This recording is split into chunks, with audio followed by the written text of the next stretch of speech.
Hey everyone, my name's Adam. I'm a husband, father, entrepreneur, musician, and life and business coach. And this is my channel where I give you the tools you need to live your best life. And today I want to talk about how to habituate to tinnitus, visual snow, or any other chronic condition. Last night I was on Instagram and one of my followers sent me a message asking how I habituated to my visual snow. And I thought I'd go ahead and make this video for him and for other people who may be struggling. Now, he did ask me about visual snow, but really I think the principles for habituation are the same. So I'm going to share all of those with you today. So make sure you don't go anywhere. There's 3 of them that I think you're going to find really helpful. Before we dive in, though, I want to say I'm not a doctor, I'm not a psychiatrist, and I'm not a therapist. I'm just somebody who has suffered from these conditions and has habituated and has gotten to the point where, I don't even think about them 1% of the day. I'll go days without thinking about my tinnitus or about my visual snow. So first of all, let's talk about what habituation is. I'm going to read you a definition of habituation that I found on Wikipedia.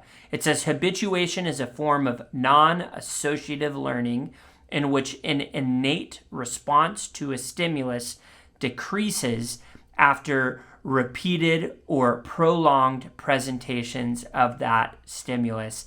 So let's maybe try to do something that's not as fancy, all right? Let's do a little more of a definition for the common man, if you will.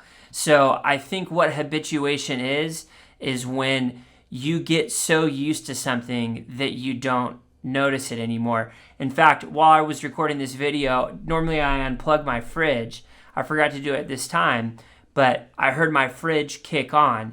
Now, the majority of the time when I'm in my office, I don't notice that sound. When I first bought my fridge, I did, all right? Every time it would kick on and start to cool down, I'd notice it. But over time, the response that I had to that stimulus or that sound of my refrigerator kicking on decreased and I stopped noticing it.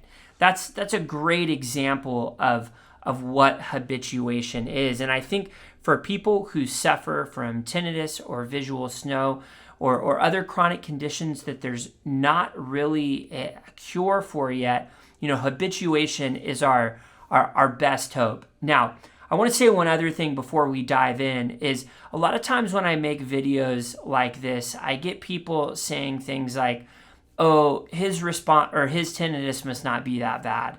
If he had bad tinnitus, then he wouldn't have been able to habituate. His visual snow must not be that bad.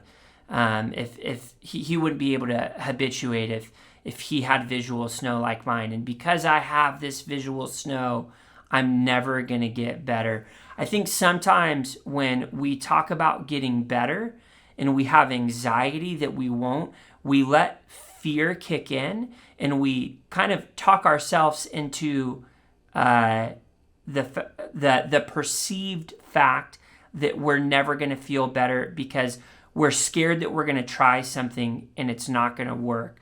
So if you're watching this video, all I ask is just keep an open mind, because I've heard some crazy stories about people, and I quote, who had jet engine tinnitus habituate to it, where they don't even notice it anymore.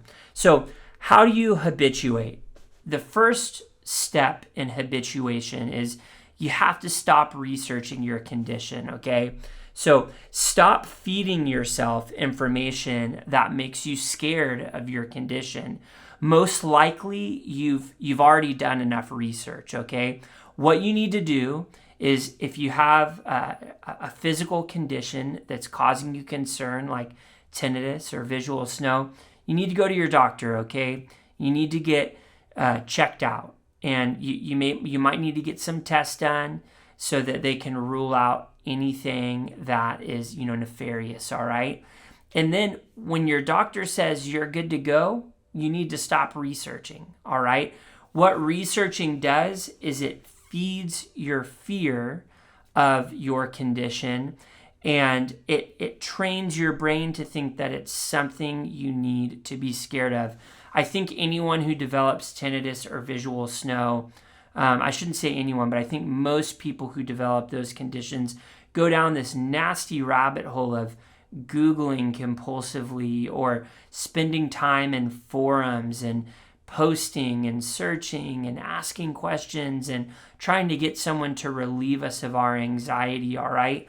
But really, those things just feed our fear, which causes our condition to be on the forefront of our mind. And when we're always thinking about it, we can't habituate to it. So I think the two biggest things that you need to stop doing are Googling and going into forums, all right? Those are not going to help you. So step number 1 in habituation is stop researching. Step number 2 is stop monitoring your symptoms, all right? When I first developed tinnitus, I was obsessed with it. I was always monitoring it and seeing if I had any new tones, or if it was louder, or if it was quieter, if it was a 5 or if it was a 10, if the pitch was the same. I'm a musician, and so, I determined that in this year, my ringing is an E flat. So I'm like, okay, have I gone up to an E or down to a D? I was monitoring it on that level. And, I'd go in places in my house by myself and just sit. And guys, it was crazy. I mean, I literally monitored it all the time, and I didn't stop thinking about it. And so you have to train yourself to stop doing that, okay? If you've gone to the doctor and your doctor's given you a clean bill of health, your tinnitus is a sound, all right? And it's a sound that you can get used to. And when you stop monitoring it, then you can start to move on from it. And same with your visual snow. I know, stopping the monitoring of something that's always in your field of vision or always in your ears seems hard, but it's really possible. It's not that you never notice it, right? But it's that you don't stop to analyze it when you do. You say, you know what? It's there. I'm just going to go on with my life. So how do you habituate? You stop researching, and then you stop monitoring your symptoms, all right?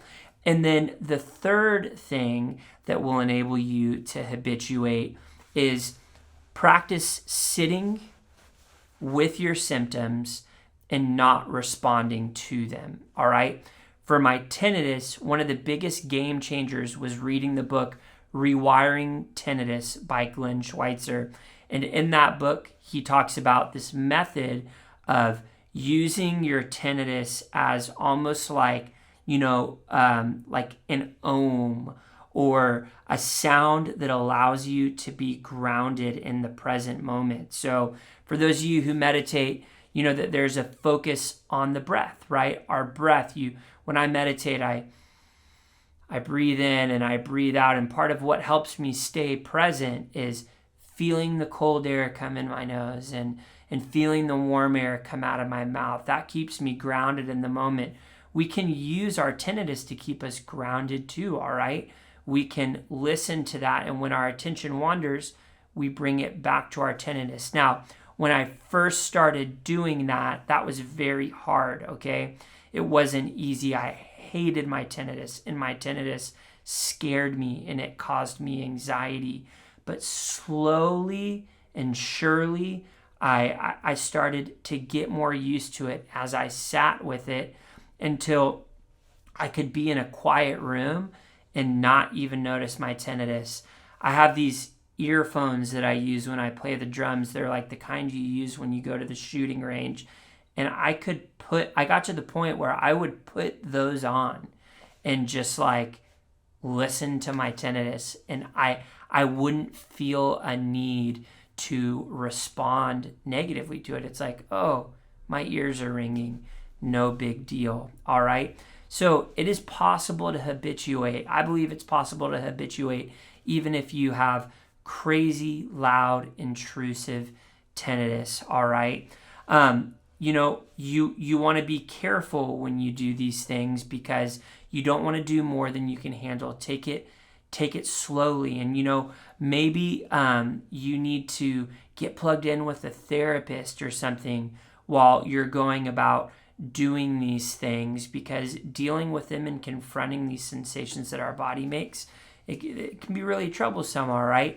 But this, again, I'm not a medical professional, but this is how I habituated. These are the steps that I took. I live an amazingly awesome, incredible life now, and I know you can too. If you made it this far, thank you for watching this video. If you enjoyed it, if it was useful for you, don't forget to give it a thumbs up and subscribe to see more videos like it. Also, if you are appreciative of the work that I do on this channel and you want to support it, you can do so by visiting my Buy Me a Coffee page at buymeacoffee.com/Adam Reid Wilson. Thanks so much and have a great day.